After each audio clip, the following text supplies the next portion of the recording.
10절입니다. 우리 요나서 2장 1절로 10절 같이 한 목소리로 하나님 앞에 봉독해 올립니다. 요나가 물고기 뱃속에서 그의 하나님 여호와께 기도하여 이르되 내가 받는 고난으로 말미암아 여호와께 불러 아뢰었더니 주께서 내게 대답하셨고 내가 수월의 뱃속에서 부르짖었더니 주께서 내 음성을 들으셨나이다. 주께서 나를 깊은 속 바다 가운데에 던지셨으므로 큰 물이 나를 둘렀고 주의 파도와 큰 물결이 다 내 위에 넘쳤나이다. 내가 말하기를 내가 주의 목전에서 쫓겨났을지라도 다시 주의 성전을 바라보겠다 하였나이다. 물이 나를 영혼까지 둘러싸우며 깊음이 나를 에워싸고 바다풀이 내 머리를 감쌌나이다. 내가 산의 뿌리까지 내려가 싸우며 땅이 그 빗장으로 나를 오래도록 막아싸우나 나의 하나님 여호와여 주께서 내 생명을 구덩이에서 건지셨나이다. 내 영혼이 내 속에서 피곤할 때 내가 여호와를 생각하였더니 내 기도가 주께 이르러 싸우며 주의 성전에 미쳤나이다. 거짓되고 헛된 것을 숭상하는 모든 자는 자기에게 베푸신 은혜를 버려 싸우나 나는 감사하는 목소리로 주께 제사를 드리며 나의 소원을 주께 갚겠나이다. 구원은 여호와께 속하였나이다 하니라. 여호와께서 그 물고기에게 말씀하시매 요나를 육지에 토하니라. 아멘. 욥기서 35장 10절 말씀도 보겠습니다. 욥기서 35장 10절입니다. 같이 봉독합니다. 나를 지으신 하나님은 어디 계시냐고 하며 밤에 노래를 주시는 자가 어디 계시냐고 말하는 자가 없구나. 아멘. 자리에 앉으시겠습니다. 지난 한 주 동안 저는 요나의 기도를 묵상했습니다. 우리 요나서 말씀을 보면은 요나는 우리에게 하나님의 말씀에 불순종하여서 다시스로 도망간 선지자로만 많이 알려졌는데 요나서를 읽다 보면은 그의 기도에 담긴 신앙의 이 알맹이가 얼마나 깊은지를 다시 한번 보게 되었습니다. 사실 요나는요 하나님의 음성을 들었기 때문에 고난이 시작됩니다. 아이러니하죠? 요나는 하나님의 음성을 듣고 나서 말할 수 없는 어떤 반발심이 요나에게 올라오게 됩니다. 요나서 4장 2절을 좀 보겠습니다. 요나서 4장 2절에 보니까 여호와께 기도하여 이르되 여호와여 내가 고국에 있을 때 이러하겠다고 말씀하지 아니하였나이까. 그러므로 내가 빨리 다시스로 도망하였사오니 주께서는 은혜로우시며 자비로우시며 노하기를 더디하시며 인애가 크시사 뜻을 돌이켜 재앙을 내리지 아니하시는 하나님이신 줄을 내가 알았음이니이다 라고 했습니다. 다시스로 도망가기 이전에 고국에서 하나님과 어떤 영적인 교제를 좀 나눴던 것 같아요. 아마 하나님께서 니느웨로 가서 이제 복음을 선포하고 회개를 선포하라고 말씀하셨을 때 요나의 마음속에 반발심이 있었습니다. 그건 뭐냐? 요나는 공의의 하나님만 붙잡았습니다. 내가 믿는 하나님은 죄에 대해서는 철저하게 심판부터 하셔야 되는 심판의 하나님, 공의의 하나님, 이게 요나가 붙잡은 하나님에 대한 신념이었습니다. 근데 하나님은 요나에게 있어서 그것을 깨부시죠.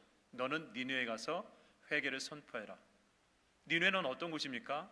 장차 자기의 고국 북이스라엘을 쳐들어와서 죄 가운데서 우리나라를 짓밟은 그런 죄된 이방 국가입니다. 근데 그 나라에 사랑을 전하고 회개를 선포하라고 하니까 요나가 붙잡고 있는 하나님, 공의의 하나님에 대한 것이 깨지기 시작합니다. 그게 불편한 거예요. 내가 붙잡은 하나님은 죄에 대해서는 철저하게 심판을 하셔야 되는데 지금 내가 교제하고 있는 하나님은 물러 터진 하나님, 용서하시고 사랑하시고 기다려주시는 그 하나님, 나는 그게 불편합니다. 그래서 다시스로 가죠. 하나님의 말씀과 반대로 다시스로 갑니다. 자, 그러니까 하나님이 어떻게 합니까? 요나를 물고기 뱃속으로 삼키게 하시죠. 그 물고기 뱃속에서 요나가 이제 3일 동안 갇히게 되는데 그 안에서 하나님 앞에 기도했던 것이 오늘 우리가 읽은 본문입니다. 여러분, 요나를 삼킨 이 물고기 3일 동안 물고기 뱃속에 있다고 했는데 제가 어릴 적 성경 동화를 툰 이 요나가 3일 동안 뱃속에 있었을 때는 좀 고상했습니다. 물고기 뱃속에 탁자를 딱 놓고 촛불을 켜고 성경을 읽는 정말 고상한 물고기 뱃속이었는데 아니요, 오늘 말씀해 보면 알겠지만요, 그 막 진액이 흘러나오고 숨을 쉴 수 없는 그 고난, 마치 스올, 지옥과 같은 그 장소가 물고기 뱃속이라고 요나는 이야기하고 있습니다. 오죽하면 예수님께서 마태복음 12장 40절에 뭐라고 하십니까? 십자가에 3일 동안 있었던 그 시간이 요나가 물속에서 뱃속에서 3일 동안 있었던 것과 비슷하다라고 이야기를 하십니다. 요나가 밤낮 사흘 동안 큰 물고기 뱃속에 있었던 것 같이 인자도 밤낮 사흘 동안 땅속에 있으리라. 고상하게 뱃속에 있는 것이 아니었습니다. 그 3일 동안 마치 예수님이 십자가의 죽음의 그 무덤 안에 음부에 있는 것과 같이 요나도 그런 시간을 보냈다. 그 고난의 시간을 한 번 더 강조하고 있습니다. 자, 그 시간에 요나는 말할 수 없는 신앙의 절규를 쏟아내지만 그 절규 속에 다시금 자기의 신앙을, 하나님에 대한 믿음을 정립하는 귀한 시간을 갖게 됩니다. 여러분, 이게 중요해요. 믿음의 사람은 아무리 요나와 같이 하나님의 음성을 들을 수 있는 은혜가 충만한 사람이라 할지라도 때로는 이 믿음을 정립해야 되는 시간이 필요합니다. 왜? 믿음이라는 것, 신앙이라는 것은요, 천국에 갈 때까지 우리에게 때로는 정답을 주시기도 하지만 때로는 물음표를 줄 때가 너무나 많기 때문에 그렇습니다. 이해되지 않는 하나님, 침묵하시는 하나님, 내가 부르짖지만 팔짱 끼고 계신 하나님, 그래서 이 믿음을 계속 붙잡아야 될지 말아야 될지 물음표가 계속해서 나한테 오는 것이 신앙의 실존이기 때문에 그렇습니다. 그래서 우리에게는요, 이 믿음을, 이 신앙을 정립해야 되는 중요한 여백의 시간이 필요하다는 것이죠. 신앙은 생각 없이 살아가는 것이 아닙니다. 신앙은요, 고민하기도 합니다. 때로는 절규하기도 합니다. 때는 그 절규 앞에 침묵하는 하나님 앞에 계속해서 왜 그러십니까 하나님이라고서 절규하는 그 여백의 시간, 그러나 그 여백의 시간에 다시금 내 믿음을 정립하는 시간이 필요하다는 것이죠. 그런데 그 정립하는 시간이 편안한 시간 가운데 우리의 믿음이 잘 세워지지는 않습니다. 편안할 때는 우리의 영혼이 좀 무뎌요. 언제 우리의 영혼이 하나님을 위해서 영적 감각이 열립니까? 고난의 시간, 벼랑 끝에서는, 그래서 기도하지 않으면, 그래서 말씀 보지 않으면 안 되는 그런 시간에 우리의 믿음이 정립되기 시작한다는 것이죠. 우리의 영혼은요, 고난 가운데 그때 우리의 영혼이 날카로워집니다. 순수해져요. 하나님 앞에 사모함이, 하나님 앞에 부르짖음이 더 간절하게 된다는 것이죠. 자, 그럼 요나가 정말 그 죽음과 같은 3일 여정에서 어떤 기도를 하나님 앞에 드렸을까요? 우리 요나서 2장 1절로 2절을 먼저 보겠습니다. 요나가 물고기 뱃속에서 그의 하나님 여호와께 기도하여 이르되 내가 받는 고난으로 말미암아 여호와께 불러 아뢰었더니 주께서 내게 대답하셨고 내가 스올의 뱃속에서 부르짖었더니 주께서 내 음성을 들으셨나이다. 7절에 내 영혼이 내 속에서 피곤할 때 내가 여호와를 생각하였더니. 요나의 기도의 핵심은 뭡니까? 이 고난을 해결해 달라라는 결과론적 기도라기보다는 이 고난 때문에 내가 하나님 앞에 기도했다. 이 고난으로 말미암아 내가 하나님을 찾았다. 내가 정말 내 영혼이 피곤할 때 그때 여호와를 생각했다라고 하면서 고난을 발판 삼아서 하나님 앞에 나가는 통로를 열어가고 있다라는 것입니다. 이게 중요한 거예요. 고난으로 말미암아 하나님 앞에 무릎 꿇을 수 있다라고 한다면, 이 고난 때문에 하나님 앞에 부르짖을 수 있다라고 한다면, 이 고난 때문에 하나님의 말씀을 펼치고 말씀 가운데 있는 하나님의 뜻이 무엇인지를 들춰낼 수 있다라고 한다면 그 시간은 은혜의 시간이요 축복의 시간인 줄 믿습니다. 하나님이 원하시는 게 그거예요. 하나님의 그 고난을 통해서 우리의 믿음이 머물러 있지 않고 주저앉지 않고 하나님 앞에 더 가까이 나가도록 우리를 끌어주신다는 것입니다. 그렇기 때문에 여러분은 고난이 힘들지만, 고난은 힘들어요. 누구도 고난을 맞이하고 싶지 않습니다. 우리 인생에 있어서 고난이라는 게 우리 인생을 피해가진 않잖아요. 믿음의 사람도 하나님의 사람도 당할 수 있는 것이 고난입니다. 근데 그 고난 가운데서 내가 기도할 수 있다면 그 시간은 은혜의 시간인 줄 믿습니다. 그래서 다윗이 뭐라고 합니까? 쫓기는 10년의 여정이 다 끝나는 말씀에 시편 119편 71절에서 뭐라고 합니까? 고난당한 것이 내게 유익이라. 이로 말미암아 내가 주의 율례들을 배우게 되었나이다 라고 고백합니다. 시편 119편은 고난을 당하자마자 이 고백을 한 것이 아닙니다. 시편의 모든 여정을 보면은 그 10년의 모든 고난 앞에서 그 고난이 마무리되었을 때 그 고난을 통해서 내게 남은 것은 하나님의 말씀이 책으로 머무른 것이 아니라 이 말씀이 내 삶 가운데서 어떻게 역사하는지를 경험했기 때문에 그 고백을 하는 것이죠. 다윗은요, 자기의 의지와 상관없이 고난을 당했습니다. 그가 하나님의 말씀 안에서 하나님을 의지하고 엘라 골짜기에서 골리앗과 싸웠을 때 만군의 여호와를 외치면서 골리앗을 물러뜨렸습니다. 그리고 돌아오는 길에 여인들이 노래가 그를 힘들게 했어요. 다윗이 죽인 자는 만만, 사울이 죽인 자는 천천히요, 다윗이 죽인 자는 만만이라고 했습니다. 근데 그 얘기를 받아들인 사울이 하나님의 영이 떠나면서 시기심과 열등감에 사로잡혀서 그때 다윗을 죽이기로 결정을 합니다. 그래서 다윗이 쫓겨요. 정처 없이 쫓깁니다. 근데 쫓기면서 가장 먼저 무엇을 하느냐? 나는 젊어서 어느 정도 도망갈 수 있지만 내 부모는 연자제에 걸려서 죽을 수밖에 없으니까 다윗이 어떻게 합니까? 자기 부모를 이방 땅 모압 땅에 망명을 시킵니다. 그러면서 이런 고백을 합니다. 사무엘상 22장 3절에 다윗이 거기서 모압 미스메로 가서 모압 왕에게 이르되 하나님이 나를 위하여 어떻게 하실지를 내가 알기까지 나의 부모가 나와서 당신들과 함께 있게 하기를 청하나이다 라고 그랬습니다. 고난 가운데서 정말 이 부모를 망명시킬 수밖에 없는 이 다윗의 마음이 얼마나 힘들었겠습니까? 그러면서 동시에 그 영혼에서 무엇이 계속 올라옵니까? 왜 하나님은 이런 일을 나한테 허락하셨을까? 이 고난이 도대체 의미하는 것이 무엇일까라고 하면서 하나님의 관점에서 계속해서 나의 삶을 해석하는 그 모습을 보여주고 있다는 것이죠. 이 하나님의 뜻을 한 번도 잊어본 적이 없습니다. 그러니까 기도하는 것이죠. 그러니까 하나님 앞에 매달리는 것입니다. 하나님은 도대체 어떤 계획을 가지고 있기 때문에 나를 이 고난의 한복판에 넣으셨을까?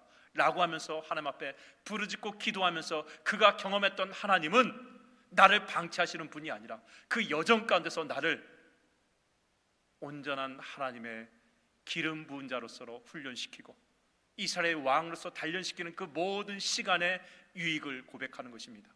고난받는 것이 내게 유익이라. 이로써 내가 주의 율례가 그냥 책으로 쓰여진 글자가 아니라 살아계신 하나님의 능력의 말씀이라는 것을 비로소 깨달을 수 있었다라는 것을 고난을 발판 삼아서 그가 알게 되었다는 것이죠. 욥도 마찬가지입니다. 욥은요, 인간이 당할 수 있는 모든 고난을 하루아침에 다 당했습니다. 누가 욥 앞에서 고난을 얘기할 수 있겠습니까? 욥은 하루아침에 자녀들이 죽었죠. 욥은 하루아침에 재산이 다 잃어버렸습니다. 심지어 자기 아내는 나한테 뭐라고 합니까? 네가 그렇게 하나님을 믿었는데 하나님이 이렇게 했잖아. 너 하나님을 욕하고 차라리 죽어버려라 라고 하면서 내 아내는 떠났습니다. 그리고 나는 문둥병에 걸려서 손톱이 빠지니까 가려워도 긁을 수가 없어요. 그러니까 어떻게 합니까? 손톱이 없으니까 기와장으로 긁어요. 이게 내 삶의 신앙의 내용이었습니다. 요 앞에서 누가 고난을 말할 수 있겠습니까? 그런데 욥의 모든 고난이 나중에 해결이 되죠. 어떤 사람은 말합니다. 욥이 고난 이후에 받은 축복은 이전보다 더 많은 물질을 받았기 때문이다.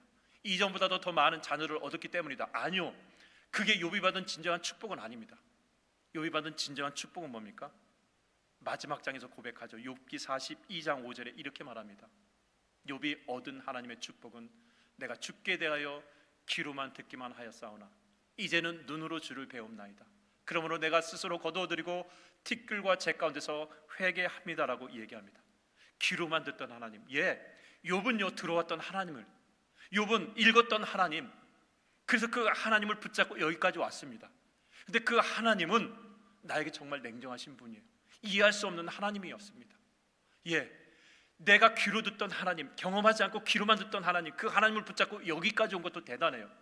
근데 그 이성적으로 내가 이해했던 하나님을 영혼까지 잡아당겨야 됩니다. 그렇지 않으면 그냥 내 머릿속에서만 해석하고 끝나는 하나님에서 머물 수밖에 없는 것이에요. 여러분, 하나님은 우리가 경험을 해야 됩니다. 이 머리에서 하나님을 경험하고 끝나는 것이 아니라 이 영혼까지 하나님이 철저하게 나한테 다가오셔야 됩니다. 그렇지 않으면 내가 믿는 하나님은 어떤 하나님입니까? 칸트처럼 그냥 도덕적 안에 머무는 하나님입니다. 하나님은 어떤 분이야? 선한 양심으로 있어 내가 해야 될 윤리적 하나님, 도덕적 하나님에서 머물 수밖에 없다는 것이죠. 그 하나님이 나에게 능력으로 다가오지 않는다는 것이죠. 그냥 이해만 할 뿐입니다. 해겔처럼 그냥 도덕적 관념이 아니라 역사적인 어떤 의식, 관념 속에서 이해하면은 하나님은 관념 속에서만 매물 수밖에 없습니다. 들어왔던 하나님이 아니라 이제는 내 눈앞에 나를 이끌어 주시는 그 참 하나님을 경험하는 것이 중요하다는 것이죠. 욥은 그걸 얘기하고 있어요. 그래서 욥이 들어왔던 하나님, 읽었던 하나님으로 이 고난을 풀려고 하니까 풀어지지 않아요. 이게 풀려지겠습니까? 인간의 이성으로 하나님의 역사를 풀 수는 없으니까 절규하죠. 친구들과 얘기해서도 친구들도 결국 어떤 하나님이었습니까? 예, 읽었던 하나님, 들어왔던 하나님, 배웠던 하나님이니까 욥의 세 친구와 욥하고 결론이 안 나요. 그때 마지막 그 절규 가운데 있을 때 하나님이 폭풍 가운데서 욥에게 나타나셔서 네가 그렇게 절규하면서 나에게 물음표를 줬던 내가 누군지 아냐라고 하면서 풀어주세요. 무엇을 말합니까? 이 우주 만물을 만드는 나는 그냥 만들어 놓고 끝난 것이 아니라 모든 우주 만물의 작은 부분 하나까지도 내가 다 관여하고 있다는 것을 너 왜 모르느냐 라고 하면서 왜 바다의 경계가 거기까지인지, 왜 구름을 만들었는지, 왜 별들이 저렇게 떠 있을 수밖에 없는지, 왜 타조가 알을 낳고 그 알을 잘 모여두지 않고 그냥 더러운 흙탕물에 버려뒀는지, 그래야 타조의 알이 보호되거든요. 여러분, 타조 알 크잖아요. 이 알을 타조가 이쁘게 잘 닦아놓고 잘 모셔놓으면 어떻습니까? 노출이 돼요. 그럼 그 알을 노리는 야수들이 얼마나 많습니까? 근데 그 타조가 알을 대충 놔가지고 흙바닥에 굴리면 그게 알인지 그게 뭐 바위인지 알겠습니까? 그렇게 보호를 하도록 만든 것이 누구냐? 나라는 거예요. 그렇게 하나님을 하나씩 하나씩 풀어주니까 욥은 비로소 알게 된 거예요. 내가 머리로만 이해했던 하나님 아니라 이 우주 만물의 구석구석 한 손 하나도 미치지 않는 그 하나님의 손길이 다 하나님의 그 영역이었거라는 것을 알면서 그때 비로소 이해되는 거예요. 하나님은 들어서 읽어서 이해하는 하나님이 아니라 그 손길을 경험하고 그 손길을 내가 느껴봐야 진정한 하나님의 그 믿음을 내가 세워나갈 수 있다는 것을 이야기합니다. 그게 어떤 것을 통해서 이해됐습니까? 예, 고난의 여정 가운데서 질문하면서 물어보면서 갈등하면서 부르짖으면서 절규하면서 찾았던 그 하나님을 통해서 그가 신앙의 정금을 나가게 됐던 것이죠. 이안 마텔에 쓴 파이 이야기라는 책이 있습니다. 파이라는 사람이 누구냐면은 이 인도에서 살았던 애입니다. 근데 이 가족이 뭐를 하냐면은 동물원을 해요. 동물을 해가지고 인도에서 살고 있다가 이제 가족이 이민을 갑니다. 캐나다로 이민을 가요. 동물원에 있는 동물들을 다 데리고 가니까 비행기를 타고 가는 게 아니라 배를 타고 가죠. 배에 동물들이 실려 있고 이렇게 태평양을 건너가는데 풍랑을 만나요. 풍랑을 만나가지고 배가 난파가 됩니다. 난파가 되는데 이 파이라는 청년은 우연치 않게 그 구조선 보트에 딱 앞에 있게 돼서 간신히 수영해서 보트에 올라갑니다. 올라갔는데 그 보트에 누가 있습니까? 사자 한 마리가 먼저 타 있는 거예요. 기가 막히죠. 겨우겨우 목숨 걸고 수영해서 배를 탔는데 태평양 한복판에 그 배 안에 정말 만나고 싶지 않은 호랑이가 탄 겁니다. 이 안메탈이라는 사람의 메시지가 거기서 나오죠. 이 파이라는 청년이 그 태평양 한복판에서 살아남을 수 있었던 결정적인 이유는 바로 그가 타고 있는 배에 호랑이가 있기 때문에 살아남을 수 있다라는 이야기를 딱 던집니다. 왜냐하면 만약에 호랑이 없었다고 한다면 이 파이라는 청년이 무슨 생각했습니까? 이 망망대해서 무엇을 먹어야 되나? 이 망망대해서 어디로 갈 수 있을까? 수많은 이 생각을 하게 되겠지만 호랑이 있으니까 그거 생각 못해요. 지금 필요한 게 뭡니까? 지금 호랑이에서 살아남을 수 있는 생존 본능만 떠오르는 거예요. 그 생존 본능을 가지고 매 순간 긴장하면서 6개월을 버티니까 죽을 수가 없는 거예요. 외로움? 어떻게 외로웁니까? 지금 호랑이가 내 앞에 있는데 외로움이 지금 드러나요? 절망이 어디 있습니까? 절망할 시간도 없고 낭망할 시간도 없고 뭐 먹을 거 걱정할 시간 그게 없어요. 왜? 지금 내 앞에 호랑이한테 살아남는 것 그거 하나만으로 집중해서 6개월을 버팁니다. 고난이 그런 거예요. 고난은 그겁니다. 고난은 나로 하여금 하나님에 대해서 영적으로 민감하게 만들어요. 고난의 그 자체는 힘들지만 고난 때문에 여러분 새벽에 부르짖고 고난 때문에 주님 앞에 나와서 말씀을 더 이전보다 그 말씀이 더 생생하게 내 영혼을 찔러 쪼갭니다. 그러면서 우리의 영혼이 하나님 앞에 열려요. 우리의 감각이 하나님 앞에 열립니다. 기도가 두리뭉실해지지 않아요. 기도에 절규가 있습니다. 기도에 힘이 있어요. 왜? 간절하거든요. 왜? 나는 기도하지만 안 되는 그 상황 가운데 놓여 있거든요. 고난은 그런 겁니다. 여러분, 고난은 힘들어요. 근데 그 힘든 시간을 그냥 허투루 보내면은요, 그건 고난의 시간입니다. 힘든 시간이에요. 그러나 그 고난의 시간에 내가 한 번 더 무릎 꿇고 내가 한 번 더 기도하고 내가 한 번 더 하나님 앞에 나간다고 한다면 그 고난의 시간은요, 어쩌면 더 큰 은혜를 발견할 수 있는 키를 다듬는 시간이라는 것을 여러분 깨닫게 되는 줄 믿습니다. 두 번째로 요나서 말씀해 보니까 이런 기도를 합니다. 요나서 2장 4절입니다. 내가 말하기를 내가 주의 목전에서 쫓겨났을지라도 다시 주의 성전을 바라보겠다 하였나이다. 성전에서 쫓겨난다 할지라도 나의 시선은 하나님의 성소를 향해서, 하나님을 향해서 그 시선을 거두지 않겠다라고 얘기를 합니다. 여러분, 내가 간절히 기도했는데 하나님이 침묵하시는 경우, 오히려 그 반대적인 상황을 나한테 주셨을 때 우리 시선이 하나님을 보는 게 사실은 불편해요. 힘들어요. 왜? 그렇게 기도했는데, 그렇게 울부짖었는데. 그럼 하나님이 여기다 뭐라고 말씀하셨습니까? 그렇게 부르짖으면, 그렇게 구하면 주신다고 했는데 그 공식이 깨어지는 걸 봤을 때 하나님 앞에 얼마나 섭섭합니까? 마치 사드락과 메삭과 아벤느고처럼 정말 하나님을 향하여서 그 믿음의 절개를 지키면서 살아왔는데 어느 날 느부갓네살이 금신상을 만들어 놓고 여기다 절하지 않으면 풀무불에 집어넣는다라고 얘기했을 때 그럼에도 불구하고 사드락과 메삭과 아벤느고는 절하지 않았습니다. 근데 그 이유 하나만으로 풀무불에 던져지는 그 순간에 느부갓네살이 한 번 더 얘기하죠. 왜냐하면 너무나 지혜가 있고 총명하니까 기회를 한 번 더 줘요. 다시 한번 음악이 울릴 때 이 신상에다 절하면 풀어주겠다. 그때 뭐라고 합니까? 다니엘서 3장 16절에 보니까 이렇게 얘기합니다. 왕이여, 우리가 당신에게 대답할 필요가 없나이다. 우리가 섬기는 하나님이 우리를 맹렬히 타는 풀무불 가운데서 능히 건져내시겠느니라. 이게 신앙의 공식이에요. 우리가 익히 하고 있는 신앙의 공식입니다. 17절, 18절이 가끔 우리 삶에 던져져요. 만약 그리 아니하실지라도. 그게 신앙의 공식인데, 때로는 뜨겁게 타는 풀무불에서 하나님이 우리를 방간처럼 내버려 두신다 할지라도 왕의 금신상에 절하지 않겠나이다 라는 경우가 있다는 것이죠. 우리는 17절만 붙잡습니다. 성경에 그런 부분이 많거든요. 여러분, 동시에 성경에는요 18절과 같이 그럼에도 불구하고 하나님이 침묵하신 경우가 있다는 것을 성경에서 발견을 합니다. 우리는 17절과 18절 사이에서 끼어있는 신앙의 실존을 걷고 있는 사람입니다. 하나님은 18절까지 가길 원하세요. 우리가 신앙을 살아보면 두 가지입니다. 어려울 때, 힘들 때 당신의 사랑하는 자녀를 도와주세요. 근데 두 번째 18절처럼 그럼에도 불구하고 하나님이 침묵하시는 경우가 있습니다. 이 두 가지를 우리는 만나게 돼요. 하나님이 침묵하시는 경우 여러 가지 이유가 있겠죠. 하나님이 가서 일으켜 세울 수 있지만은 하나님이 침묵하시는 경우가 있습니다. 여러 가지 이유 가운데서 한 이유가 있죠. 히브리서 5장 12절의 말씀처럼 때가 오래되었으므로 너희가 마땅히 선생이 되었을 터인데 너희가 다시 하나님의 말씀의 초보에 대하여 누구에게서 가르침을 받아야 할 처지이니 단단한 음식을 못 먹고 젖이나 먹어야 할 자가 되었도다. 히브리서 말씀의 배경은 뭡니까?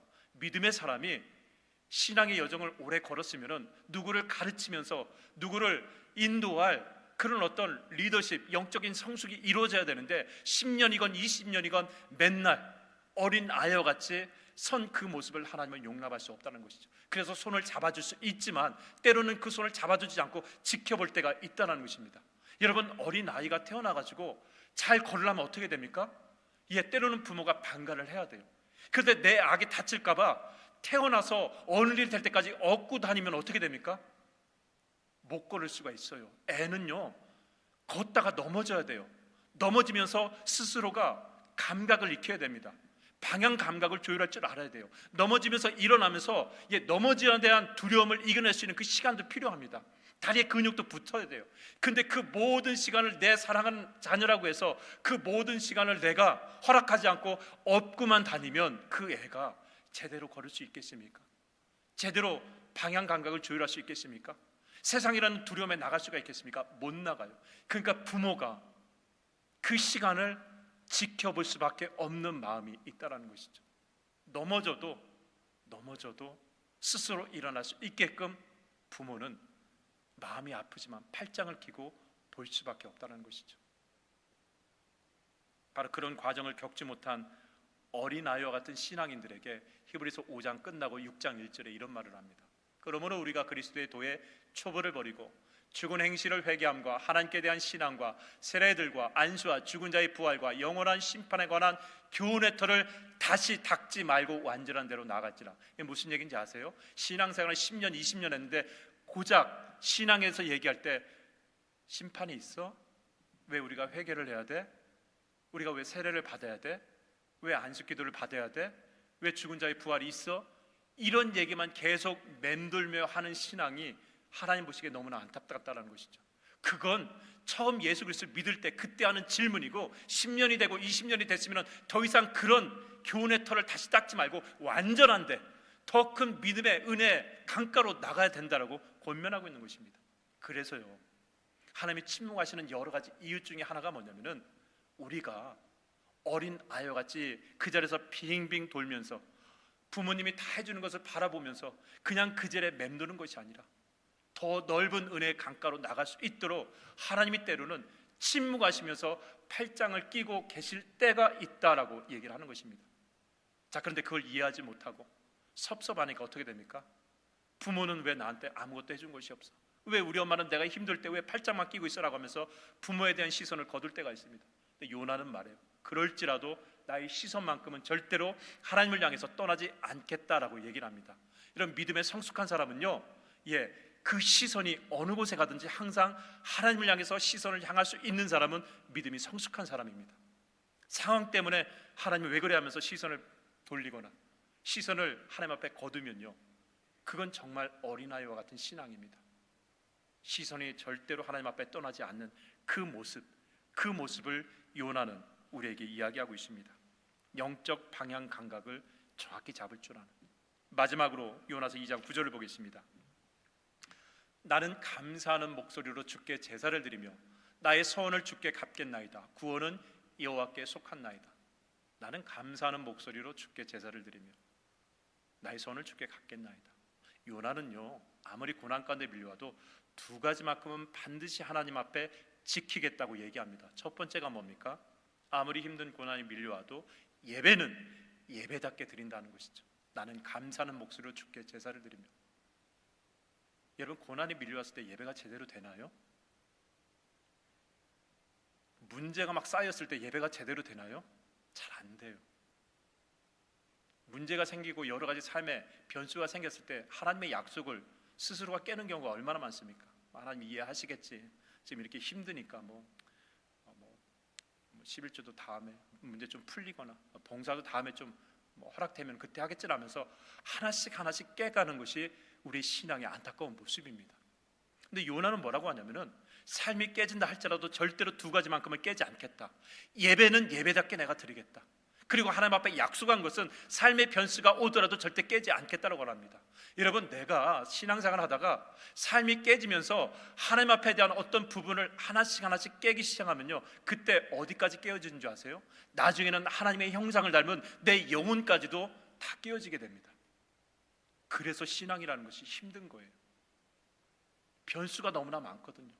그때마다 오늘 주일 예배는 하나님도 이해하시겠지 하면서 깨기 시작하면요, 나중에는요, 믿음의 모든 것, 내 영혼, 믿음까지도 깨기 시작합니다. 그럼 나중에 하나님의 형상이 다 깨어져요. 그래서 예배만큼은 예배답게 하나님 앞에 헌신하고 결단했던 것은 절대로 깨지 않겠다는 믿음의 원칙을 내가 끝까지 지켜야 믿음이 무너지지 않습니다. 하나씩 풀어지면요, 나중에 다 풀려요. 요나의 마지막 기도가 그겁니다. 고난을 더 이상 고난으로 받아들이지 않겠다는 것이죠. 고난이 내 삶에 더 이상 내 신앙을 흔들지 못하겠다는 것이죠. 그러니까 고난이 와도 고난을 어떻게 받아들입니까? 그냥 삶의 일부분으로 받아들인 거예요. 그러니까 고난을 일부분으로 받아들이니까 예배도 평소처럼 드리는 거예요. 예배도 평소처럼 드릴 수 있는 믿음의 넉넉함이 있다는 것이죠. 고난이 밀려왔다고 해서 삶이 막 요동치는 그런 삶이 아니라 고난이 와도 예배는 예배답게. 정글봉을 쓴 루디아드 키플랭이 그런 얘기하잖아요. 아들이 전쟁터에 나갔는데 그 아들의 요동치는 마음을 잡아주기 위해서 편지에다 이렇게 씁니다. 얘야, 아들아, 어른이 된다는 것은 인생을 살아가다 성공과 실패를 만났을 때 그 두 가지를 동일하게 받아들이는 사람이 어른이다라고 얘기합니다. 맞는 것 같아요. 애들은요, 좋은 일이 있으면은 막 표현을 합니다. 그러다가도 바로 안 좋은 일이 있으면 울어버려요. 애들은 그래요. 애들은 상황에 따라서, 환경에 따라서 바로바로 감정을 표출합니다. 근데 어른은요, 기쁘거나 슬프거나 그 모든 것을 받아들일 수 있는 여유를 가진 사람이 어른입니다. 신앙인도 마찬가지예요. 문제 해결되고 좋은 일이 일어났을 때 뭐라고 합니까? 하나님 살아계시군요 라고 고백하지만, 그러나 문제가 해결되지 않고 어려운 일이 일어났을 때 뭐라고 합니까? 그래서 기도했는데 하나님이 침묵하시면 뭐라고 합니까? 도대체 하나님이 살아계신 거 맞아? 살아계시면 왜 이렇게 문제가 자꾸 꼬여라고 하면서 성공과 실패 가운데서 업한다는 신앙의 모습을 그대로 보여주는 것이, 이게 안타까운 모습이라는 거죠. 여러분, 오늘 우리가 읽은 욥기서 35장 10절에 보니까 사람들이 고난을 만나면 그 고난 때문에 하나님 앞에 울부짖고 소리친다고 얘기합니다. 그런데 하나님의 사람은 그 고난의 시간에 하나님을 이렇게 고백한다고 얘기하죠. 35장 10절에 보니까 하나님께서 밤에 노래를 부르도록 하는 시간이라고 얘기합니다. 욥기서 35장 10절에 하나님을 이렇게 말합니다. 밤에 노래를 부르게 하시는 자. 밤이라는 건 고난이죠. 노래라는 건 뭡니까? 찬양이라는 것이죠. 하나님이 고난을 통해서 우리에게 원하시는 궁극적인 건 뭐냐? 그 고난에도 찬양할 수 있는 믿음을 원하신다라는 것이죠. 그걸 경험했던 사람이 하박국 선지자죠. 여러분, 하박국 선지자가 살아갔을 때 북쪽에서는 바벨론이 밀려옵니다. 이제 우리나라는 멸망 직전까지 있어요. 그러니까 하박국이 하나님 앞에 하소연해요. 왜 하나님, 이방 나라를 통해서 우리 믿음의 사람들이 고통받고 고난받고 멸망당해야 되겠습니까? 하나님 정말 이러실 수 있습니까? 라고 하면서 하나님 앞에 항변을 토합니다.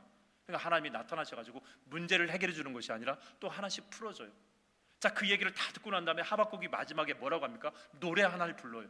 근데 그 노래를 원래 이 문맥상으로 보면은 원망과 절망과 탄식의 노래를 축축 쳐져서 불러야 되는데 엉뚱한 노래를 부릅니다. 그게 바로 우리가 잘 아는 하박국서 3장 17절로 19절 말씀이죠. 뭐라고 노래 부르느냐? 하박국이 이렇게 노래 부릅니다. 우리 하박국서 3장 17절로 19절을 보겠습니다. 그 앞절 한번 보여주시겠습니까? 비록 무화과 나무가 무성하지 못하며 포도나무에 열매가 없으며 감람나무에 소출이 없으며 밭에 먹을 것이 없으며 우리의 양이 없으며 외양간에 소가 없을지라도 나는 여호와로 말미암아 즐거워하며 나의 구원의 하나님으로 말미암아 기뻐하리로다. 19절, 주 여호와는 나의 힘이시라. 나의 발을 사슴과 같게 하사 나를 나의 높은 곳으로 다니게 하시리로다. 이 노래는 지휘하는 사람을 위하여 내 수금에 맞춘 것이니라. 자, 노래가 어떤 노래가 나옵니까? 감사 노래가 나와요. 그러면서 이 노래를 부르고 난 다음에 마지막에 하박국이 이렇게 딱 끝냅니다. 이 노래는, 지금 내가 부른 노래는 지휘하는 사람을 위하여 내 수금에 맞춘 것이다 라고 하면서 이 노래가 딱 끝납니다. 여러분, 원래 하박국이 불렀던 노래는 어떤 노래냐? 침묵하시는 하나님, 멸망 가운데 있는 이 고난의 상황을 내서 내가 시기옷에 맞춰가지고 축축 처지도록 만들어서 불러야 됩니다. 그게 원래 지휘자하고 나하고 불러야 될 노래의 곡조였어요. 그런데 그 노래를 부르다가 갑자기 하나님과의 교제 가운데서, 이 믿음 가운데서 열정적인 어떤 믿음이 올라옵니다. 그러니까 절망을 노래하지 않고 뭘 노래해요? 비록 무화과 나무가 없어도 난 기뻐하겠다, 소출이 없어도 기뻐하겠다면서 곡조를 바꿔버려요. 기쁨의, 소망의 곡조로 바꿔버리니까 지휘자가 깜짝 놀라는 거죠. 못 맞춰가는 거예요. 원래 이 인간이 어떻게 불러야 됩니까? 축축 처져야 되는데 갑자기 은혜 받고 기쁨의 노래를 부르니까 지휘자가 못 따라가는 거예요. 반주자가 못 따라가요. 그러니까 이 하박국이 어떻게 합니까? 지휘하는 사람을 위해서 수금의 박자를 바꾼 것이다라고 알려주는 것입니다. 이래야 돼요. 처음은 고난 가운데서, 얘기지 못한 가운데서 우리의 입술의 노래가 원망으로 축축 처지는 고백으로 시작한다 할지라도, 그러나 그 가운데 나와 함께 하시는 하나님 앞에 믿음으로 굳건하게 섰을 때는 하나님이 곡조를 바꾸셔서 나로 하여금 감사를 부르도록 만든다는 것이죠. 그럼 주변에서 당황해요. 저 사람 절망해야 되는데, 원망해야 되는데 감사하고 있는데, 이렇게 된다는 것이죠. 이게 하나님이 우리를 통해서 원하시는, 고난 가운데서도 하나님을 찬양하는 믿음의 사람들의 현 주소라는 것을 하나님은 원하시는 것이죠. 여러분, 인생을 살아가다 보면 고난 만나고 싶지 않습니다. 그러나 고난이 밀려올 때가 있어요. 근데 그 고난도 해석되지 않는 고난이 있습니다. 말씀에 정석에서 깨어지는 경우가 있습니다. 그때 기억하십시다. 그때 더 우리가 하나님 앞에 믿음으로 나가는 순간, 상황은 그대일 줄 몰라도, 문제는 그대일 줄 몰라도 내 영혼이 오히려 하나님의 그 말씀 가운데 굳건하게 섬으로 인하여서 더 큰 하나님의 은혜를 경험하시는 중요한 은혜의 시간인 걸 기억하시고, 그때 하나님께서는 우리의 입술을 통해서 절망이 아닌 기쁨을 말하게 하시고 역설적인 하나님의 능력의 삶을 경험하도록, 외치도록 만드실 것입니다. 그게 요나가 우리에게 보여준 기도의 모습이고, 우리가 그렇게 해야 될 기도와 찬양의 모습인 줄 믿습니다. 그런 역설적인 신앙의 능력을 주님의 은혜 안에서 경험하시는 제 여러분의 삶이 다 될 수 있기를 주의 이름으로 간절히 축원합니다. 기도하겠습니다. 살아계신 하나님 아버지, 축복과 고난이 밀려와도 이 두 가지를 동일한 것으로 받아들일 수 있는 넉넉한 마음과 믿음을 허락하여 주옵소서. 그래서 지금 형통하다고 교만하지 않게 하시고, 고난 가운데 있다 하더라도 좌절하지 않고 감사를 논하시는 하나님의 사람으로서 굳건하게 세워지게 하여 주옵소서. 언제나 우리에게 가장 좋은 것으로 채워주시고 응답해 주실 예수 그리스도의 이름으로 기도 올리옵나이다. 아멘. 우리 시간 다 함께 일어나셔서 그렇게 우리에게 역설적인 축복을 허락해 주신 하나님 앞에 우리 찬양으로 고백하도록 하겠습니다.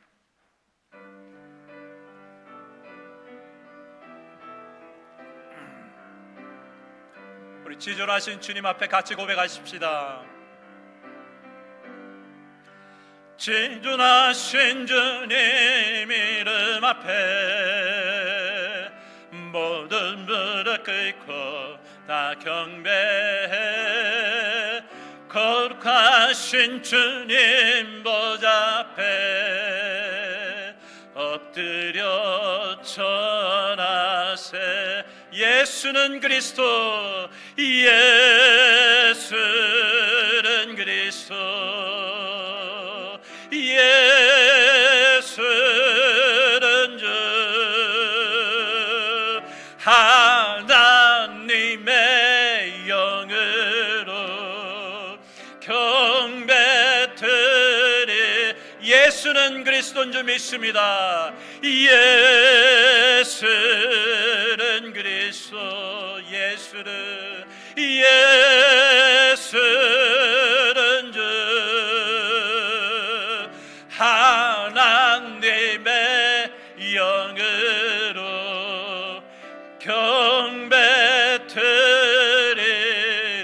경배드리리. 지금은 하나님 아버지의 극진하신 사랑과 그 사랑을 전해주기에 이 땅에 낮은 몸으로 오시고 십자가에 달려 돌아오기까지 끝까지 우리를 사랑하시는 예수 그리스도의 은혜와 성령님의 감화감동 교통하심이 성공과 실패를 동일한 것으로 받아들일 수 있는 넉넉한 믿음의 마음을 가진 우리 임마누엘 한인연합감력의 모든 성도들 머리 위에 지금부터 영원토록 함께 하시기를 간절히 축원하옵나이다. 아멘.